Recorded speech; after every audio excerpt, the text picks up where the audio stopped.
In an effort to sustain the encouraging increase of inflows of diaspora remittances into the country, the Central Bank of Nigeria announced the introduction of the CBN naira for dollar scheme, an incentive for senders and recipients of international money transfers.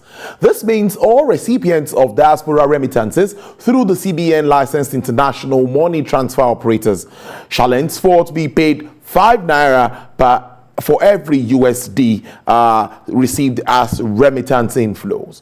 In effect, a typical recipient of diaspora remittances will, at the point of collection, receive not only the USD sent from abroad, but also the additional 5 naira per US dollar received.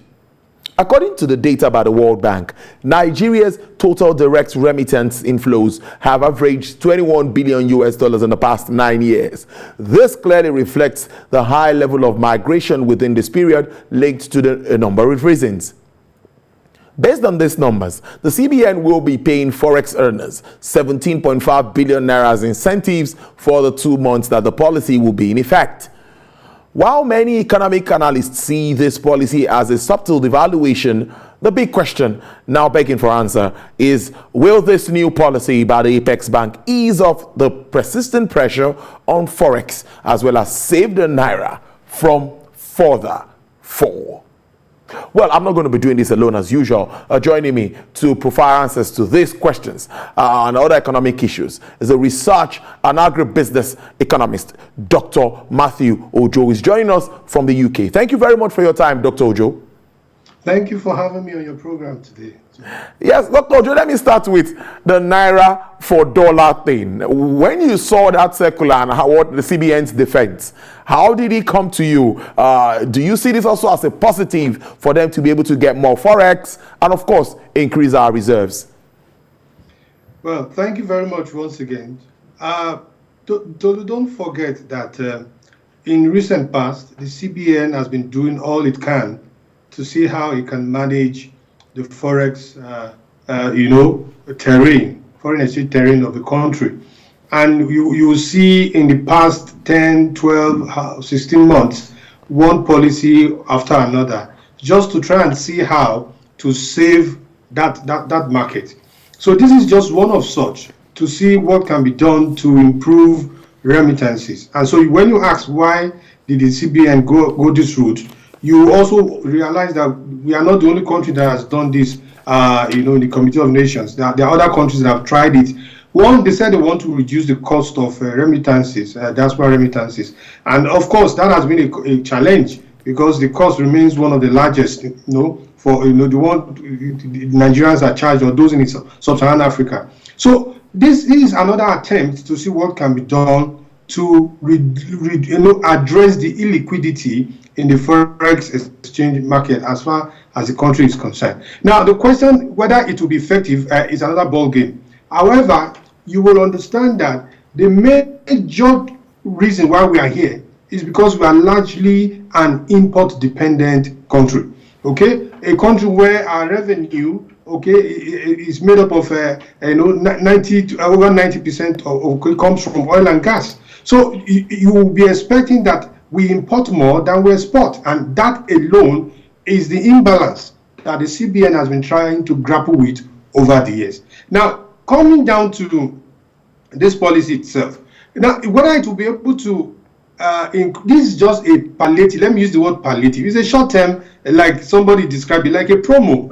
It's just for 2 months. All right. What does the CBN want to do? We want to see whether this can help, one, increase the inflow of remittances. And when these remittances come in foreign denominated currencies, people are also going to be paid in that same denomination. However, the benefit that you will get comes in naira. So whether you collect your money in dollars, you will still eventually have to convert it to naira, because that is what you can spend in the country. So it may have an effect, but whether that will be substantial enough to ease the tension and the pressure in the foreign exchange market, I doubt it. So it would have been easier if we don't have the pandemic, okay? Because the pandemic came and changed the whole thing. The question is, it has reduced the quantum of remittances coming into Nigeria. For example, the World Bank is predicting that for low and medium income countries, okay, that remittances is most likely going to dip by 14% in this year. So for sub-Saharan alone, sub-Saharan Africa, there is expected that it will reduce by 9%, and that 9% is about 44 billion US dollars. So the question is, the situation now does not even allow that quantum of remittances that we normally get to come in. Okay, so in 2019 we got about 23.8 billion US dollars. In 2020, like you also read, is about 21 billion. Now with this whole impact is expected to go down further. So to what extent will this pull in more remittances? I really don't know. A very good way to start there. Thank you, Dr. Ojo, for that response. Now, let me follow up this way. The central bank is saying that this move is also aimed at ensuring transparency and, of course, reduce rent seeking. Why do we have so much sharp practices when it has to do with Forex? And we now run this disparity. We have several markets, several openings, several windows. There's the I&E window. There's a window for importing petroleum products. There's a window for those going for pilgrimage. We have series of windows for Forex. How do you see us working all of this side by side with the aim of reducing this rent seeking and promoting transparency in that market?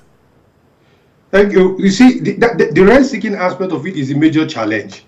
The black market, or the parallel market, as we like to call it, is an established institution, okay? It has become so entrenched in the Nigerian economy that it will be difficult to just address that by merely giving extra naira to people who send money to their relatives at home. I don't think that will address it.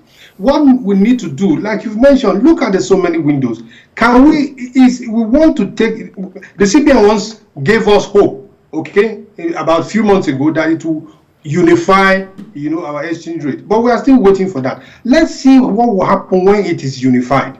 Okay, at least we know that there's a single window, whether you want to import petroleum, you want to do any other thing, a single window. And we know the rate. Now, I think the fear is this, that if the CBN allows market forces to determine exchange rate, we may have a big problem when it comes to a rising cost of living. However, we're already seeing that even without that happening. You see, you need to look at that market, and those who are employed within that value chain is huge, it's massive.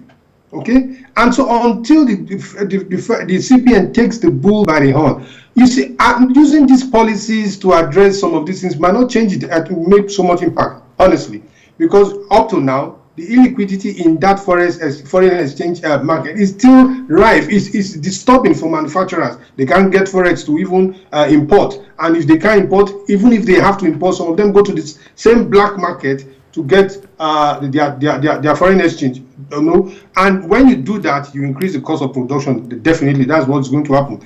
So I don't know. I'm really concerned how this, and don't forget, it's just a 2-month promo program, so to say, if you want to use the word. In 2 months, this is a problem that has lagged for years, okay? And the truth be told, if we need to address it, we must be ready to go the long haul, honestly. There's no quick fixes to this. We need to address our import-dependent status as a country. We need to unify these multiple windows. You don't even know how much is official rate, whether official is for something, tomorrow you hear there's a lot of confusion, and when you have confusion, rent seeking will thrive. True. Countries like Bangladesh, Pakistan, they've been able to do this, and a significant improvement. Despite COVID-19, Bangladesh saw a rise of 20% in inflows when they embarked on a process like this. I'm sure this is what the central bank is trying to also leverage on. But what more do you see with the impact of COVID-19 and all of these expectations? You're in the UK and we know what's happening. What vaccines are out now. What is happening? Do you think business as usual will return as soon as possible, or what more do we expect? And all of this comes back to affect our earnings one way or the other. You are very correct. A quick one on Bangladesh that you gave the example of, and all those countries that have tried it. You see, when it comes to Nigeria, it is a different ball game. Okay, we need to understand this. So I'm usually not in support of just looking at something that has worked somewhere and just bring it to try it in the country. Anyway, let's leave that. Let's come down to the point. What has COVID done? How much has it affected these same remittances we're talking about? Now, first of all, the advent of COVID. That's why I said if this kind of program had come pre-COVID, it probably would have had an impact, okay? And if they had extended it beyond 2 months, well, the longer it is, the more cost upon them too, because they are paying. So COVID has affected a lot of people are out of jobs, okay?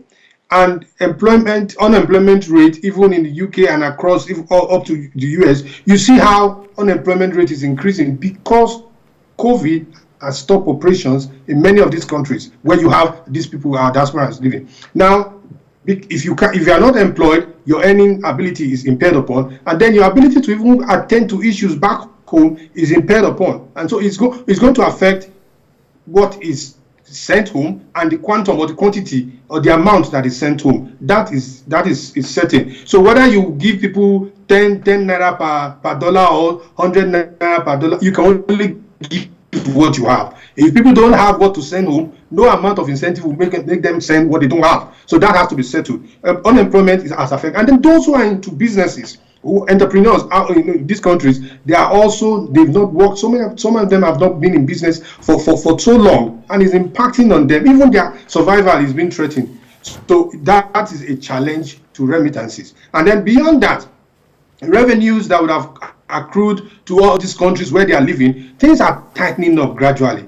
And you need to understand that the CBN can only do so much. They tried in seeing what they can do. Fiscal authorities will have to do their own. However, those in the diaspora will only be able to send when things begin to come back to normal. Maybe we'll get to a point. I was reading a report, PwC once predicted that by 2023, the diaspora remittance can move up to 38 billion. Okay, around 34.8 billion. That's a projection that is achievable, but things have to come back to normal because some of those who are supposed to even send money home have been affected by COVID. Exactly. Unfortunately, some have also passed on. I can imagine that almost finally, but not finally, you talked about how being an import-dependent nation and how we need to get out of this. And when you talked about that, something flashed my mind: agriculture. That's a way that we need to go, adding value and all of this. What's your assessment of our agricultural space? There's a lot of interventions from the central bank. That is obvious. You understand that. But what do you really make? How well are we faring in your assessment? Honestly, Tolu, we are not faring well. You see, for years I worked in the agricultural sector, and I know what happens when you go to the rural settings. Okay, I dealt with over 50 farmers groups in over 50 villages in an axis in Oyo. Okay, the Okeogun area. So I know when you hear some of these policies, this announcement on the TV, your heart starts bleeding, because when you go to the field, it's a different ball game. So we need to start going beyond just talking so much and go to the grassroots to help develop agriculture. Up to now, Nigerian agriculture is largely rain-fed. Okay, we are not even talking about implements. The tools are very, very elementary. And that is a problem. So production itself has a major issue. Look at our inflation. Okay, the headline inflation for January reached 16.5 or 16.47 if you like. But the major driver of inflation in Nigeria is food inflation. Forget about, we shouldn't be talking now about planting season and harvesting season. For a nation that wants to develop its agriculture, we need to look at how do we ensure production is constant year in, year out. So there's a challenge here for me. Agribusiness is still largely underdeveloped. The progress has been made. There's no doubt about that. We are not where we used to be, fine, but we are not where we ought to be. And if we need to make progress, we need to make it fast, because the market is opening up now. with the AFCFTA coming on board, how competitive is our agricultural produce or production in the country? So that is a challenge for the government. And no matter how we sweet mouth and talk on TV, when you go to the grassroots, you'll be able to, I don't know, maybe there's a dichotomy. It might be better for those in the north. But what I see, having worked in the southwest for years in rural development and agriculture, is nothing to write home about. Let's wrap up on this note. What's your take with regards to digital agriculture? How can we further improve our agricultural space? Because many talk about technology. Are we actually using that to also improve agriculture in this part of the world? Yeah, yes. I think that's an area I'm happy about. Okay, in recent years, agri-tech, ICT has come to really help lessen the burden in certain areas. For example, if you want to do the mapping of your farm, you don't need to go and be looking, or you want to measure the size. A drone can be flown. It will map your farm. It will tell you the size, tell you the number of ridges you can have on the farm, depending on the spacing, tell you the amount of seed you need to plant at what space. So technology, no doubt, has come to help improve the space. But listen, technology will not do the production itself. It can only help improve or make the process efficient. Somebody has to do the planting, or you want to use the equipment, but this equipment has also to be imported. You see, we are going back to the same problem. Most of the inputs that will help improve agriculture in the country has to be imported, whereas we can do some of this locally. So no doubt technology has come, and the new entrants now, the young ones that are coming into agriculture, in the agricultural space in the country, they are using it, and it's helping to at least broaden knowledge, make processes easier. But we need to do a lot more. How can we make production? That is my point. How can we make production in Nigeria year in, year out, on or off season? How do we improve the agricultural value chain? See, somebody is bringing produce from somewhere in Shaki, for example, Tolu, before they get to Ibadan. Do you know the number of checkpoints they will pass through? Do you know how much they will pay per checkpoint? All that will add to the eventual cost of that produce by the time it gets to my 12. So we need to address all these things too.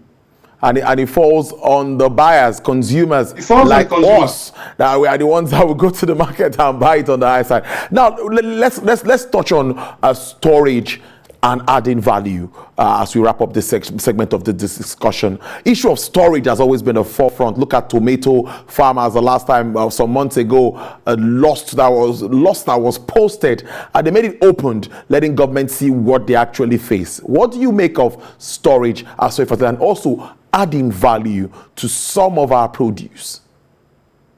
Okay, before I talk about storage, you see, once you harvest any produce, okay, at the moment you've harvested, all right, whether you like it or not, a process begins, and that process is deterioration over time. All right, so before you store, you will move to, take for example, tomatoes. Do you know how tomatoes are transported in Nigeria? You need to go and look at how they are transported on trucks. They are piled and loaded one after on another. Now, I've even seen one. It's just that I don't have the opportunity. I would have sent you a picture where 12 tankers are used to transport tomatoes from the north to the south. For God's sake, that is a major gap that needs to be filled. Government needs to come up with policies and measures on transportation, food commodity transportation in this country. Look at pumpkin, for example, how it is transported. It is put in this rafter sack, wrapped and dumped in buses. That will aid deterioration. That will aid spoilage. So if we look at the process from the farm to the market, if we can improve the logistics, if we can improve the preservation, requirement, we will have enough to eat in this country, because wastage, post-harvest wastage or wastages is estimated to be around 30 or in some cases, 25%, if not more. So what is the issue here? Storage, you can only say for grain, you can do that. Okay, for tomatoes, if we can't store, can we look at processing? Okay, can we start helping this cottage, can we start establishing cottage processing units? in those areas, major producing areas, so that if they can't move or transport, they process it into paste. They are packed there, labeled, and sold to the market. These are areas, practical areas of intervention that we don't see the government really coming in. So the farmer is left to his woes. He does the production. He has to pay for the transportation. If his goods get spoiled on the way, he bears the loss or the losses. So where are we now improving agriculture? That is not to say something is not being done, but what we are saying is this, that what we are seeing does not show that we are concerned about diversifying this economy. If we want to really diversify this economy to ensure that we move away from oil and face agriculture, much more has to be done than what is being said now. 1 minute. I was talking about value addition. That's also key. Value addition comes, I've explained it to you. Value addition is, that's why across the value chain, I try to give example. I'm producing tomatoes, okay? Rather than just take the fresh one down to Ibadan from Sokoto or from Kaduna, I have a cottage industry next to me. What value will I add? Processing. You can add value. Value can come in form. In form, it means you change the original form to another form. It can come in terms of place. It is in a local area, you have moved it to another area. It can come in form of time. Okay, you make it available in dry season. You also make it available in rainy season. That value is what customers eventually pay for. So whether you are adding value in form, in space, or in time, these areas we need to improve on. I've already told you or mentioned the issue of seasonality. Agricultural seasonality or agricultural production in Nigeria is based on season. It ought not to be so. So this value, when you add it, it makes it easier for you to sell. Okay, the West African market is there, the whole African market is there through AFCFTA. But if we don't continue to add value, we will export raw produce. Okay, they will process it. It will come back to us as expensive product, packaged in bottles and things, and we pay more for them. Exactly. So we need to work on value addition. I agree with you. Exactly. But that, for now, is a major issue. A good way to leave it there. I've been speaking with Dr. Matthew Ojo, a researcher and agribusiness economist, live from Wolverhampton in the United Kingdom. Thank you very much for your time. I appreciate this. Thank you for having me.